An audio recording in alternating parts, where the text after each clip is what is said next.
je vous emmènerai dans une série sur la femme biblique, parce que le monde ne sait pas qui est la femme. Et ainsi, même à l'Église, nous adoptons la définition que le monde donne. Et la définition du monde est sensuelle. Elle n'est pas scripturaire. Elle n'est pas enracinée dans les oracles de Dieu. Celui qui nous a créés est le seul qui a l'autorité de nous dire qui nous sommes. Et jusqu'à ce que nous sachions qui nous sommes de son point de vue, nos vies ne compteront pas. Et c'est pourquoi cette plateforme nous donnera l'opportunité. Quand je ferai cette série, je prendrai le temps de vous montrer certaines des femmes sur lesquelles le Seigneur a fait briller sa lumière comme des définitions de sa pensée concernant la femme. Parce qu'il y a des femmes et vous verrez ce qu'elles ont reflété. Vous savez, la plupart d'entre vous sont des femmes, mais vous n'avez probablement pas pris le temps de les étudier. Et il y a 6 femmes dans les Écritures dont vous devez refléter l'essence pour être complète en tant que femme. C'est ce que signifie être une femme biblique. Ce qu'est la maternité. Vous savez, je vous ai déjà enseigné qu'une femme grandit à travers 4 étapes. Il y a l'étape de la fille où votre gloire est votre apparence. À mesure que vous approchez de la puberté, vous découvrez qu'il y a certaines caractéristiques qui commencent à se manifester et qui vous rendent unique et différente. Et vous découvrirez que votre fierté, votre volonté, s'ancrera dans tout cela. Et c'est beau. Et pour toute une vie, il devra y avoir une part de fille en vous. Même lorsque vous devenez grand-mère, il y aura des traces d'une fille en vous. Vous ne pouvez pas vous en passer parce que cela fait partie de vous. Mais voyez-vous, à mesure que vous progressez, il y aura un besoin pour vous de mûrir au-delà, vous en conservez un résidu. En fait, cela apportera de la saveur à la famille. Parfois, ce qui fait qu'une famille est un environnement sain est le fait que votre mari peut retrouver cette fille en vous. C'est celle qu'il taquine. Et si vous ne pouvez pas retrouver cette fille en vous, il y aura un problème dans cette famille. Parce que peu importe votre maturité, vous conserverez toujours le résidu d'une fille. Mais vous devez mûrir pour devenir une dame. Quand vous regardez, il y a des femmes à l'arrière-plan qui travaillent. Il y a une saveur que les femmes apportent au système. C'est pourquoi Dieu, après avoir créé le monde et créé l'homme, a dit « Je lui ferai une aide ». Parce que cette capacité à équilibrer les systèmes et la civilisation, une très grande partie de cette sagesse, réside chez les femmes. Et donc, les femmes doivent s'élever pour devenir présidentes, pour devenir leaders, chefs d'institutions et d'organisations, système de soutien à chaque strate de la civilisation humaine. Mais cela n'arrivera pas tant qu'elles n'auront pas mûri, passant de fille à dame. Il doit y avoir quelque chose dans votre esprit. Il doit y avoir un certain niveau de créativité, de sagesse, de discrétion en vous. Vous ne pouvez pas être sans ce niveau de créativité et de productivité. Donc, soit vous avez l'intelligence de travailler dans un environnement académique, soit vous avez la créativité pour démarrer une entreprise, soit vous avez la créativité pour conseiller et gérer des institutions au niveau du leadership. Mais par tous les moyens, il doit y avoir quelque chose dans votre tête. C'est le 2e niveau de maturité pour une femme. Et puis il y a le 3e niveau où vous devenez une épouse. Au niveau d'une épouse, vous passez sous les ordonnances de Dieu. Vous devez apprendre les voies de Dieu. Vous devez comprendre la pensée de Dieu. Vous devez vous amener à vivre selon les dictats de Dieu. Cela signifie que vous ne vivez plus en fonction de ce que vous ressentez. Au niveau d'une fille, vous vivez en fonction de vos sentiments. Vous vous habillez en fonction de vos sentiments. Vous parlez en fonction de vos sentiments. Mais lorsque vous mûrissez pour devenir une épouse, les lois de Dieu vous définissent. Parce que maintenant, vous faites partie de l'agenda de Dieu, et il y a un rôle que vous y jouez. Mais malheureusement, comme je vous le dis, la plupart des gens ne sont pas arrivés là. Ils ne connaissent pas les ordonnances de Dieu. Mais si vous devez être une femme complète, vous devez devenir une épouse. J'espère que vous savez que vous ne devenez pas une épouse parce que vous êtes marié. Vous devenez une épouse pour être trouvée. Cela signifie qu'une épouse n'est pas une femme mariée. Une épouse est une femme qui est sous l'ordonnance de Dieu et à qui Dieu peut confier son agenda. C'est sur cette note que Dieu lui permet d'être marié. Il dit, « Celui qui trouve une épouse. » Vous ne trouvez pas des filles, vous ne trouvez pas des dames, vous trouvez des épouses. Et puis quand vous mûrissez à partir de là, vous devenez une mère. La puissance d'une fille est son apparence. La puissance d'une dame est son esprit. La puissance d'une épouse est sa soumission aux ordonnances de Dieu. Et la puissance d'une mère est le sacrifice. Vous devez traverser toutes ces phases et nous allons prendre le temps de traiter de toutes ces choses en contexte. Cependant, la série que nous examinons touchera certaines femmes qui ont traversé ces étapes et l'une d'elles est Sarah. Sarah a reflété ce que signifie être mère. Alors la Bible l'a appelée une mère en Israël. Vous devez donc comprendre comment Sarah a vécu sa vie pour pouvoir arriver à cette étape où elle a pu donner naissance à la promesse, donner naissance au dessein de Dieu. C'est elle qui a nourri Isaac pour porter l'héritage de Dieu. La deuxième femme que vous devez être et comprendre est Ruth. Ruth. La plupart d'entre vous connaissent Ruth qui a suivi Naomi, la belle-fille d'Elimelech. La vie de Ruth nous a révélé qui est une épouse. Et chaque femme doit maîtriser ce que cela signifie. Si vous étudiez la vie de Ruth, le principal indicateur de sa vie est la loyauté. L'indicateur dans la vie de Sarah est le sacrifice. Mais l'indicateur dans la vie de Ruth est la loyauté. Elle était si loyale que même lorsque leurs maris sont morts et que Naomi leur a dit « Allez chez vos parents », elle a dit « Où tu iras, j'irai. Ta terre est ma terre. Ce que tu mangeras, c'est ce que je mangerai. » Or, selon les Écritures, lorsque votre mari meurt, vous êtes libre. Et la plupart des jeunes femmes qui ont perdu leur mari ont la liberté de se remarier. Et selon mon propre conseil, elles le devraient parce qu'il y a beaucoup de défis dans la vie pour lesquels vous avez besoin de couverture, n'est-ce pas? Mais sa vie vous révèle la dextérité, la qualité de la loyauté qu'une femme devrait avoir. S'il y a une chose que vous devriez avoir, c'est la confiance. On devrait pouvoir vous faire confiance. C'est ce que signifie être une femme. Et c'est ce que la vie de Ruth a révélé. La loyauté et la fiabilité, la capacité d'être digne de confiance, sur laquelle on peut compter. Et donc Dieu voit toutes ces marques chez ses filles. D'un côté, il doit y avoir le sacrifice, c'est la vie de Sarah. D'un autre côté, il devrait y avoir la fiabilité et la loyauté, c'est la vie de Ruth. Et puis vous avez une autre femme appelée Déborah, c'est la femme guerrière, c'est la femme qui a le pouvoir de défier les forces de la vie. C'est une femme tenace. C'est une femme guerrière. À un moment donné, vous êtes soumise, à un autre moment, vous êtes une guerrière. Parce que si vous n'êtes pas une guerrière, l'épervier volera vos enfants. Vous savez, quand l'épervier vient chercher les enfants, la mère poule se bat. Il n'y a aucune raison pour que la mère poule se batte contre un aigle ou se batte contre un épervier. Mais si la guerrière en elle ne s'éveille pas, elle ne peut pas défendre son héritage. Pendant ce temps, vous êtes la bâtisseuse du foyer. Pendant ce temps, vous êtes l'aide de votre mari. Donc, si vous ne savez pas vous battre, une autre femme peut détruire votre foyer. Si vous ne savez pas vous battre, la destinée de vos enfants sera perdue. Si vous ne savez pas vous battre, tout ce que Dieu a promis à ce foyer qu'il a implanté en vous sera perdu. Et donc, la plupart du temps, la raison pour laquelle l'héritage de Dieu ne se réalise pas est qu'il y a des femmes qui ne sont pas des guerrières. Imaginez, aussi puissant que Moïse ait été, c'est la mère qui l'a éduqué. Aussi puissant que Samson ait été, c'est la mère qui l'a éduqué. Aussi puissant que Jean-Baptiste ait été, c'est la mère qui l'a éduqué. Même Jésus a dû rester sous la tutelle de Marie. Du moment où Jésus est né jusqu'au moment où il a fait son premier miracle, vous n'entendrez pas le nom de Joseph. Jésus apprenait sous Joseph. Il était charpentier. Mais la plupart des choses sensibles concernant son ordination, c'est la femme qui les a vues, et c'est ainsi que cela a été. Lorsque Samson devait être conçu, c'est elle que l'ange est apparu. Lorsque Marie devait concevoir Jésus, c'est elle que l'ange est apparu. Même lorsque Jésus devait faire son premier miracle, elle a dit « Tout ce qu'il vous dira de faire, faites-le ». Cela signifie qu'elle sait que j'ai nourri cette chose sur sa vie. Il est temps que cela se manifeste. Elle l'a gardé avec jalousie. Certaines femmes ne savent pas comment garder même leur foyer. Certaines femmes ne savent pas comment garder l'héritage sur la vie de leurs enfants. Donc, lorsque vous trouvez des enfants dévoyés dans la société d'aujourd'hui, c'est parce qu'elles étaient sages, mais elles n'étaient pas des guerrières. Elles cuisinaient pour leur mari.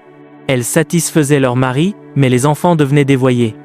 Ce que Dieu avait promis à la famille même ne se réalise jamais parce qu'être une guerrière dans ce contexte est une intercesseur. Ce n'est pas se battre, ce n'est pas se quereller.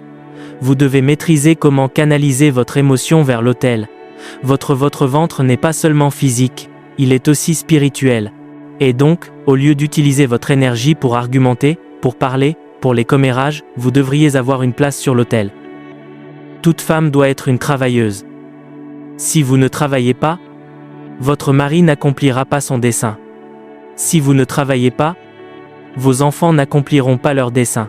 C'est pourquoi si vous n'êtes pas une guerrière, vous n'êtes pas une femme biblique. La Bible dit, et Déborah s'est levée à une époque où Israël était en captivité. C'était si grave que les gens ne pouvaient pas utiliser l'autoroute. Êtes-vous fou? Vous seriez tués. Les gens voyageaient par des sentiers de brousse. Personne n'osait se lever. Mais une femme s'est levée et elle a rassemblé Israël et, sur la force de son sacerdoce, l'héritage de Dieu a été délivré à Israël.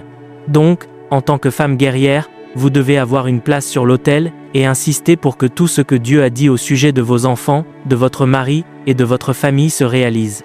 Et puis, par-dessus tout, vous devez également inculquer cela dans votre propre génération, vous avez un enjeu. Je ne crois pas à la tendance, au discours selon lequel les femmes devraient être des femmes au foyer n'ajoutant aucune valeur à la société. Ce n'est pas vrai. La Bible n'est pas d'accord. Déborah était une figure nationale et elle était la femme de Lapidote. Ainsi, une femme peut être mariée et toujours être pertinente dans la société. Mais pour que vous fassiez cela, vous devez être une guerrière parce que la société vous désapprouvera. Si vous dites que vous voulez être sénatrice, ils diront « Que voulez-vous dire, une simple femme comme vous ?» Si vous dites que vous voulez être présidente, ils vous regarderont et diront « Présidente ou, qui pensez-vous être ?» Il faudra la guerrière en vous pour refuser d'être intimidée. Parce que me soumettre à mon mari ne signifie pas que je n'ai pas un rôle dans la société. Ce sont deux choses différentes. Ce sont deux missions différentes. Et donc, vous devez devenir une guerrière pour défendre l'héritage de Dieu donné à votre famille et aussi pour jouer votre rôle dans votre génération. C'est la vie de Déborah. Et il y a beaucoup de femmes dans l'Église aujourd'hui qui n'ont pas été éveillées à cette réalité. Ensuite, vous avez la vie d'Esther. C'est la femme royale. Toute femme doit être une reine. Quand vous trouvez certaines femmes, vous savez qu'elles n'ont même pas de valeur pour elles-mêmes. Même les sous-vêtements que nous utilisons, elles ne peuvent pas les laver. Vous arrivez à la maison, il y a de la crasse sur la chaise. Vous voyez les enfants, le pop qu'ils ont bu le matin est toujours sur leur bouche. Vous entrez dans une chambre, elle n'a pas été rangée depuis 2 semaines. Il n'y a pas d'excellence. Il n'y a pas d'extase. Il n'y a pas de royauté. Écoutez, l'un des murs qui vous défend est votre apparence. Il y a un niveau de gravité qu'une femme porte que si vous la voyez, vous ne pouvez pas la toucher. Mais quand vous trouvez des femmes dans notre génération, il y a de la laxisme. Elles sont soit nues, soit vous ne pouvez pas trouver de dignité avec elles. Une femme s'assoit négligemment, elle parle négligemment, elle n'est pas soignée, elle vient vers vous.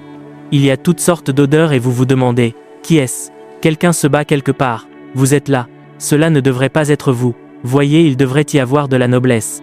Sachez qu'il y a un niveau de courtoisie et de décorum que votre vie devrait commander. C'est qui est une femme ? Une femme est une création délicate. Délicate. C'est un honneur pour vous d'accéder à l'attention d'une femme. C'est un honneur pour vous d'accéder au corps d'une femme. C'est pourquoi vous voyez que les gens deviennent fous pour toucher les femmes. Il y a quelque chose en vous qui est sacré, qui est royal, qui est excellent. De nombreux rois ont été détruits parce qu'ils voulaient toucher certaines femmes. C'est à quel point la femme est sacrée. Écoutez, ne vous trivialisez pas. Soyez délibérés quant à votre apparence. Soyez délibérés quant à ce que vous voyez. Soyez délibérés quant à où vous êtes vus. Ne soyez pas vus partout. Soyez axés sur le dessein. Soyez axés sur votre appel. Soyez axés sur la destinée. Que votre vie soit investie dans quelque chose d'important. Une femme est si spéciale que même si elle ne fait rien, son corps seul est une valeur. Juste votre corps est une valeur. Une femme peut ne pas aller à l'école, mais elle peut acheter tout ce qu'elle veut avec son corps. Et c'est pourquoi celles qui sont prostituées profanent leur corps parce qu'elles savent qu'il y a de la valeur dans juste leur corps. Seule une femme est la seule création sur terre qui peut n'avoir rien à offrir, mais son corps est d'une grande valeur, cela parle de royauté. Et donc, quand vous le découvrirez, vous vous traiterez avec dignité. Vous vous traiterez avec courtoisie. Vous vous traiterez avec excellence. Ne soyez pas négligente. Vous êtes née et créée pour opérer la vie de la noblesse. La gloire d'un roi est numéro 1, la multitude qui l'assiste est numéro 2 et sa reine. C'est pourquoi si vous étudiez la vie d'Esther, après que le roi eut conquis des batailles et célébré et que tous ces grands hommes étaient assis, il a dit, allez appeler la reine Vashti. Qu'elle vienne juste. Que mes hommes vaillants la voient. Pour le roi, c'était un honneur pour ces hommes vaillants de la voir. Tout ce qu'il voulait qu'elle fasse, c'était juste venir et se pavaner. Laissez-les vous voir. Parce que c'était comme son plus grand trophée. Alors il l'a cachée et la femme ne savait pas qu'elle était royale. La femme biblique est une femme royale. Numéro 5. Vous voyez la vie de Dorcas. Elle parle de générosité. Vous devez avoir un grand cœur. Vous savez le problème de beaucoup de femmes, elles sont myopes. Leur cœur est minuscule. Vous devez vous discipliner et vous entraîner à élargir votre cœur. À l'époque où nous grandissions, quand il était 1h, vous voyez tous nos amis commencer à venir de partout parce qu'ils savaient que ma mère s'occuperait de la façon dont nous mangions. Les gens qui n'avaient pas de nourriture venaient et ma mère leur donnait à manger et s'ils se conduisaient mal, elle les avertissait et les mettait en garde comme s'ils étaient ses enfants. Aujourd'hui, certaines de ces personnes réussissent bien dans la vie. Elles la considèrent toujours comme une mère pour elles. C'est ainsi qu'est le cœur d'une femme. Si votre cœur n'est pas grand, cela rétrécira la vision de votre mari, et même la vision que Dieu vous a donnée sera réduite. Écoutez, apprenez la voie de la générosité. Chaque enfant autour de vous est votre enfant. Ouvrez votre cœur pour vous adresser à eux, pour les aider, pour les guider, pour leur donner du pouvoir. Lorsque Dorcas est morte et que Pierre a été appelé, il y a eu un témoignage. Regardez ce vêtement, elle nous l'a donné. Regardez cet autre vêtement, elle nous l'a donné. Le problème avec la plupart des femmes est qu'elles sont trop myopes. Elles sont trop avares. Et parce qu'elles ont l'esprit étroit, Dieu ne peut pas leur confier le royaume. Il y a de nombreuses grandes missions qu'elles ne peuvent pas accomplir. Voyez, les hommes ont marginalisé les femmes dans ce monde. C'est pourquoi vous voyez que beaucoup de femmes ne font pas de grandes choses. Mais en plus de cela, beaucoup de femmes ne font pas de grandes choses parce que leur cœur est trop petit pour de grandes choses. Égoïsme, égocentrisme. Vous ne pouvez pas trouver 2 filles vivant dans une pièce pendant 3 mois. Il doit y avoir des querelles, il doit y avoir des disputes, il doit y avoir quelque chose. Mais vous pouvez trouver 7 hommes dans un petit appartement pendant 10 ans, dépendant les uns des autres et coexistant. Mettez 2 sœurs dans une pièce. Au bout de 2 semaines, il y a déjà une bagarre. Il y a déjà des commérages. Il y a déjà de la folie. Il y a déjà de la médisance. Le cœur est trop petit. Comment Dieu peut-il confier une génération à de telles personnes? Et donc, si vous voulez faire partie de ceux à qui Dieu peut confier une génération, vous devez apprendre à élargir votre cœur. C'est la vie de Dorcas. Et c'est la vie de la femme biblique. Est-ce que vous suivez? Sarah est une mère et sa vie est le sacrifice. Ruth est une épouse. Sa vie est la loyauté. Déborah est quoi? Une guerrière. Sa vie est l'intercession. J'aurais aimé avoir le temps de vous montrer quelques écritures ici. Allez lire sur Abigail, la femme de Nabal. Lorsque le mari s'est mal comporté, la femme a rassemblé des ressources. David venait détruire toute la lignée. Elle a couru, et rencontré David en avant et a intercédé pour son mari. David a dit, si ce n'était pas pour toi, il a dit, d'ici demain, cet homme n'aurait même pas eu un enfant, j'aurais tué tout le monde. Et finalement, quand l'homme insensé est mort, David s'est servi et elle a finalement donné naissance à son fils. Voyez, il y a quelque chose en elle. Connaissez-vous le nom de Nabal? Cela signifie insensé, un homme grossier. Elle a fait l'erreur d'épouser un homme insensé. Mais il y avait des trésors en elle. Et il a fallu sa sagesse dans l'intercession pour réaliser cette destinée. Déborah. Et puis Esther est quoi? La royauté. Sa vie est définie par la royauté et l'hospitalité. Dorcas est la générosité. Elle était vraiment une aide. Je prendrai le temps de faire une série et de vous montrer ces choses précepte après précepte, afin que vous les utilisiez pour définir votre vie, car toutes ces choses que je vous montre, c'est ce qui fait de vous une femme complète. J'ai oublié d'en ajouter une autre, Élisabeth, c'est la ténacité, la ténacité, la ténacité, la ténacité. Elle était à la fois prophétique et tenace. Elle n'a pas eu d'enfant avant un âge avancé. Mais elle savait que Dieu ne l'oublierait pas. Quand elle a finalement donné naissance, le mari était muet. Elle s'est levée et a dit, son nom est Jean. Tous les parents du roi sont venus et ont dit, non, personne n'a porté ce nom dans cette. Elle a dit, non, je l'ai choisi du ciel. Je ne suis pas créative. C'est une femme qui a une connexion vitale avec le ciel. Et à cause de cela, rien sur terre ne pouvait la briser. Si vous trouvez des femmes aujourd'hui, la moindre petite chose, elles sont brisées. Et elles se justifient en disant « Je ne suis qu'une femme ». Elles ne savent pas qui elles sont. Et je peux vous montrer beaucoup d'écritures où vous trouvez des femmes tenaces. Tenaces. Et je peux continuer. J'en ai juste choisi 6 pour vous aider à comprendre certaines choses. Si je vais plus loin, je peux ajouter Marie et vous montrer la chasteté. La femme biblique est une femme sainte. C'est une femme pure. C'est une femme chaste. Vous ne pouvez pas permettre à quoi que ce soit de vous souiller, mais aujourd'hui, même à l'église, vous ne pouvez pas trouver la pureté. Quelqu'un entre dans une relation et après 2 semaines, elle vient vous voir et commence à s'excuser. Que s'est-il passé? Nous avons couché ensemble. Couché. Savez-vous qui vous êtes? Ce corps qu'une personne insignifiante vient de nulle part parce qu'il parle doucement à coucher avec vous. Écoutez, les hommes sont sexuellement faibles. Même si l'homme fait des avances envers vous, il y a quelque chose en vous qui vous fera vous retenir et dire non, parce qu'il essaie de pénétrer votre territoire. Vous êtes celle qui doit construire le mur autour de vous. Ce type est un pilleur. Il ne pense qu'au plaisir. Mais vous lui direz, non, il y a une limite que vous ne pouvez pas franchir parce qu'il y a la chasteté ici. Il y a la sainteté ici. C'est ce qui fait de vous une femme biblique. Il a dit, femme sainte. C'est ainsi que la Bible les a appelées. Femmes saintes, femmes saintes. Alors que nous prions, nous devons comprendre que nous sommes importantes pour Dieu. Nous devons comprendre que nous avons une place dans l'agenda de Dieu. Et la place que nous occupons est très unique et nous ne pouvons pas nous permettre de la tenir pour acquise. Pouvons-nous incliner nos têtes et prier? Votre prière cet après-midi est simple. Seigneur, fais de moi une femme de Dieu. Fais de moi une femme biblique. Fais de moi une femme de Dieu. Notre parole, ces femmes, après que la terre ait été créée, il a dit, il n'est pas bon que l'homme soit seul. Je lui ferai une aide convenable. Sans les femmes, la création ne peut pas être complète, et donc vous devez jouer votre rôle. Mais il y a des codes, il y a des ordonnances, il y a une voix de l'esprit.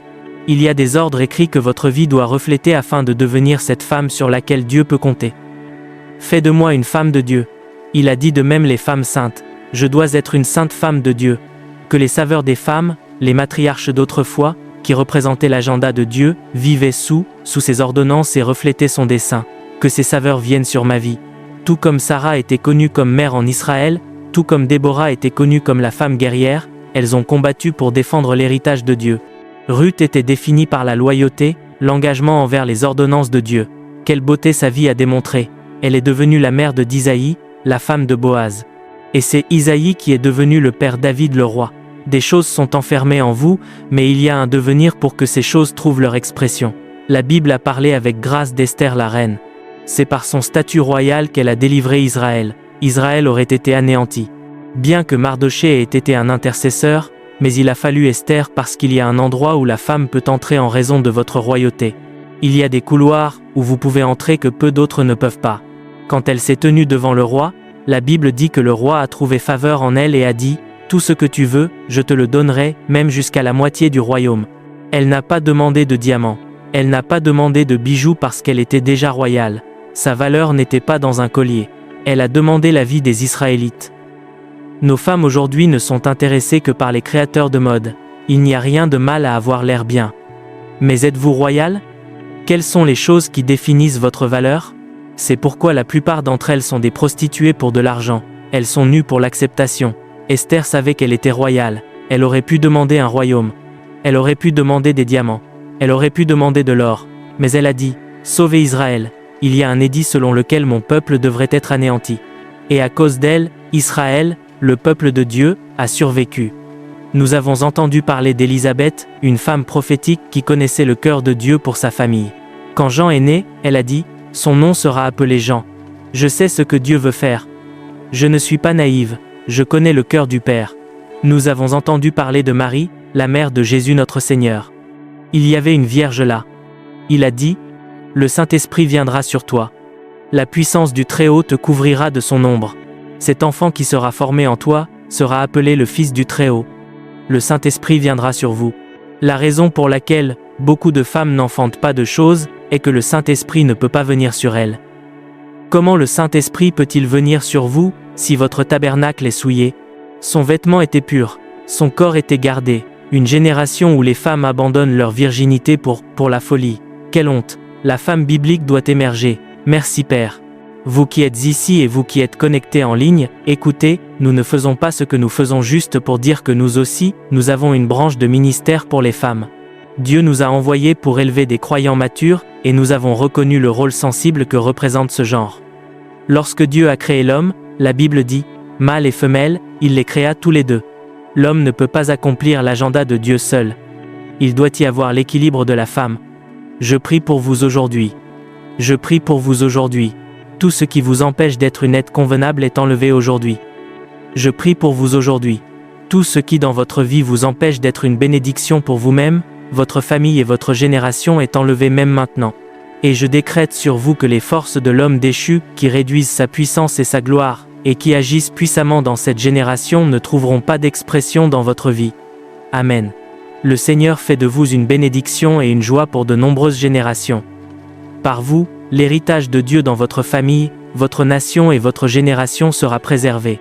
Et par vous, les desseins de Dieu concernant son royaume trouveront leur expression. Vous ne serez pas un gaspillage.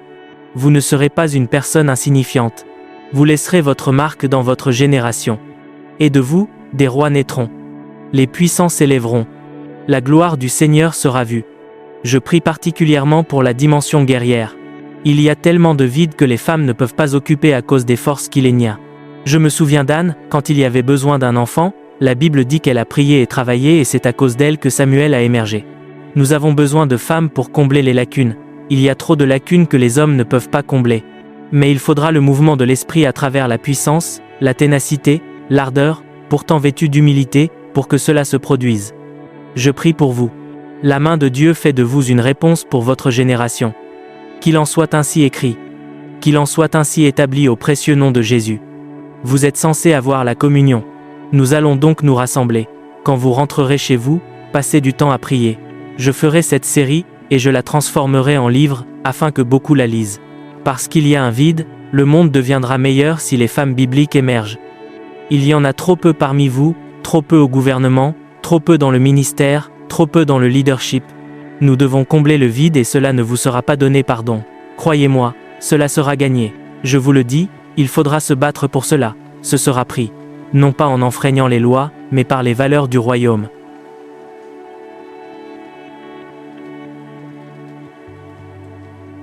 Vous pouvez soutenir notre chaîne financièrement.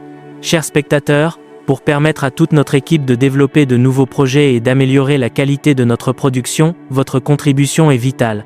Chaque don financier, petit ou grand, est une preuve de votre soutien et un investissement direct dans l'avenir du contenu que nous vous offrons. Nous vous remercions très sincèrement de votre générosité. Les numéros pour les dons sont affichés à l'écran.